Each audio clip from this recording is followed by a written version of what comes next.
నమస్తే NCN news కి స్వాగతం. నా పేరు నిఖిత. ముందుగా హెడ్లైన్స్.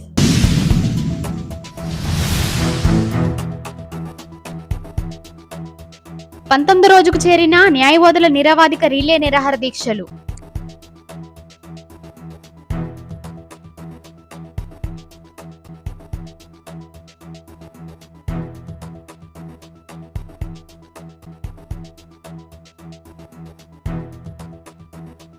తూర్పుగోదావరి జిల్లా నిడదవోలులో రాష్ట్ర ప్రభుత్వం తీసుకొచ్చిన ల్యాండ్ టైటిలింగ్ యాక్ట్ కు వ్యతిరేకంగా నిడదవోలు బార్ అసోసియేషన్ ఆధ్వర్యంలో ఈ రోజు న్యాయవాదులు చేపట్టిన రిలే నిరాహార దీక్షలు 19వ రోజుకు చేరాయి. దీనిలో భాగంగా ఈ రోజు న్యాయవాదులు కోర్టు వద్ద నిడదవోలు జడ్జ్ రామకృష్ణకు తమ వినతిని విన్నవించారు. అనంతరం నిర్వహించిన నిరసన దీక్షలకు విశేష స్పందన లభించింది. Nidadavolu junior civil judge court వద్ద నిర్వహిస్తున్న ఈ నిరసన దీక్షలకు బార్ అసోసియేషన్ అధ్యక్షులు Mulagala Ravikumar, sports secretary Akudotta Satish Kumar, ND Mahaboob, పేజెండ్ర సుబ్రహ్మణ్యం తమ విధులకు గర్హాజురయ్యి ఈ నిరసన దీక్షలో పాల్గొన్నారు. ఈ కార్యక్రమంలో bar association president Mulagala Ravikumar, secretary Degapati Mahesh, treasurer Gummapu Gabriel, senior న్యాయవాదులు మత్తి అర్జునుడు, యమన శ్రీనివాసరావు, కంటంశెట్టి బుజ్జి, బి రాజేష్, విజయ్ కుమార్, ఉజ్జన సత్యప్రసన్న, అందూరి విశ్వనాథ్ మరియు బార్ అసోసియేషన్ సభ్యులు పాల్గొని తమ సంపూర్ణ మద్దతును ప్రకటించారు.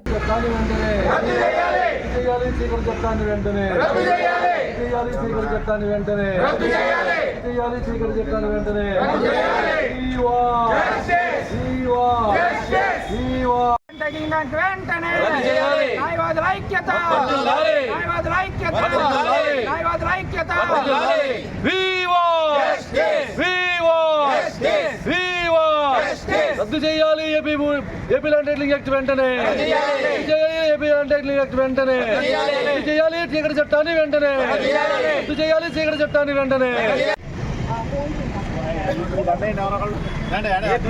ఏపీ భూ హక్కుల చట్టాన్ని వెంటనే, భూ హక్కుల చట్టాన్ని వెంటనే.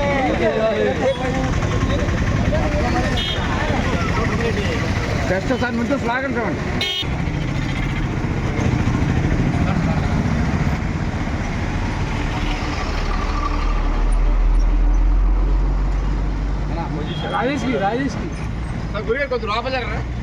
ఏపీ భూ హక్కు చట్టాన్ని వెంటనే రద్దు చేయాలి, ఏపీ భూ హక్కు చట్టాన్ని వెంటనే రద్దు చేయాలి, ప్రజా వ్యతిరేక చట్టాన్ని వెంటనే రద్దు చేయాలి, ప్రజా వ్యతిరేక చట్టాన్ని వెంటనే.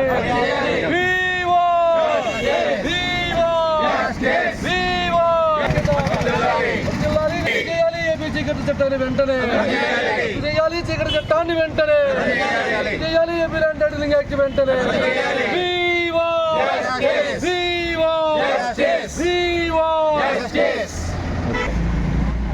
అందరికీ నమస్కారం అండి. మన ఆంధ్రప్రదేశ్ ప్రభుత్వం దేశంలోనే ఏ రాష్ట్రంలో కూడా చేయని ఒక చట్టాన్ని తీసుకురావడం జరిగింది. అది ఏపీ ల్యాండ్ టైటిలింగ్ యాక్ట్ 2022. ఈ యొక్క చట్టాన్ని వ్యతిరేకిస్తూ మేము మా న్యాయవాద మిత్రులందరూ స్టేట్ వైడ్ అన్ని బార్ అసోసియేషన్ నుంచి కూడా నిరసన కార్యక్రమాలు చేస్తున్నాం. ఎందుకనంటే ఆ చట్టం ప్రజలకి హక్కుల్ని హరించే విధంగా ఉంది, ప్రజల హక్కులకి భంగం కలిగించే విధంగా ఉంది, రాజ్యాంగం రూపొందించిన హక్కుల్ని కాలరాసే విధంగా ఉంది. కనుక ఆ చట్టాన్ని వెంటనే రద్దు చేయాలని, ఆ చట్టం యొక్క రూపకల్పన కూడా ఎటువంటి మేధోమథనం జరగకుండా ప్రభుత్వం ఈ నిర్ణయం తీసుకుని చట్టాన్ని ప్రజల మీద ఇంప్లిమెంట్ చేయడానికి ప్రయత్నం చేస్తుంది. కనుక ఈ చట్టాన్ని రద్దు చేయాలని చెప్పి రాష్ట్ర వ్యాప్తంగా న్యాయవాదులందరూ కూడా ఉద్యమించి గత నెల రోజులుగా నిరసన కార్యక్రమాలు చేస్తున్నాం. మన నిడదవోలు బార్ అసోసియేషన్ నుంచి న్యాయవాద మిత్రులందరూ కూడా నెల రోజులుగా యొక్క నిరసన కార్యక్రమాలు అనేక విధాలుగా ప్రజలకు అవగాహన కలిగించే విధంగా, ఈ చట్టం గురించి అవగాహన కలిగే విధంగా నిరసన కార్యక్రమాలు చేస్తూ వస్తున్నారు. నిన్న ఊరంతా కూడా ర్యాలీ నిర్వహించడం, లాయర్లందరూ కూడా రోడ్డు మీదకి వచ్చి ర్యాలీ నిర్వహించడం జరిగింది. గత నెల రోజులుగా విధులకు గైరుహాజరయ్యి ఈ యొక్క నిరసన కార్యక్రమాలు చేస్తూ వస్తున్నాం. దురదృష్టవశాత్తు మన రెవెన్యూ మినిస్టర్ గారు కూడా ఈ యొక్క చట్టాన్ని తగ్గించే ప్రసక్తే లేదన్నట్టుగా స్టేట్మెంట్ ఇవ్వడం జరిగింది. ప్రజలందరూ కూడా ఈ విషయంపై దృష్టి పెట్టాలి. ప్రభుత్వం ఎందుకు అంత మొండి వైఖరి వహిస్తుంది, దీన్ని ఎగువగా ఎందుకు తీసుకున్నారు వాళ్ళు, దీనివల్ల ఏంటి నష్టం జరుగుతుంది, న్యాయవాదులందరూ మేధావర్గం కదా న్యాయవాదులంటే, వీళ్ళందరూ ఎందుకు వ్యతిరేకిస్తున్నారనే విషయాన్ని ఒక్కసారి ఆలోచన చేసి ప్రజలకు అనుకూలంగా ఈ చట్టాన్ని రూపకల్పన చేస్తే బాగుంటుందని మేము న్యాయవాదులందరూ కూడా ముక్తఖండంతో కోరుకుంటున్నాం. కనుక ఈ యొక్క చట్టం మీద ప్రభుత్వం ఒక్కసారి పునఃపరిశీలన చేసి వెంటనే తగు విధంగా ఎవరికి నష్టం కలిగించే విధంగా కాకుండా దాని యొక్క చట్టం యొక్క పరిధిని మారుస్తూ చక్కగా ప్రజల హక్కుకి భంగం కలగకుండా ఈ యొక్క చట్టాన్ని రూపకల్పన చేయాలని చెప్పి మేము న్యాయవాదులందరూ కూడా ప్రభుత్వాన్ని డిమాండ్ చేస్తున్నాం. ఈ యొక్క నిరసన కార్యక్రమాలు ఈ విధంగా చట్టాన్ని రద్దు చేయడం కానీ లేకపోతే తగు విధంగా రూపకల్పన చేయడం కానీ జరగనంత వరకు కూడా న్యాయవాదులందరూ కూడా ఇలాగే ఉద్యమించి ఇంకా ఈ యొక్క ఉద్యమాన్ని ఉధృతంగా తీసుకెళ్తారని తెలియజేస్తూ ప్రభుత్వాన్ని వెంటనే దీని మీద దృష్టి పెట్టవలసిందిగా కోరుకుంటున్నాం. కోర్టు ఆవరణలో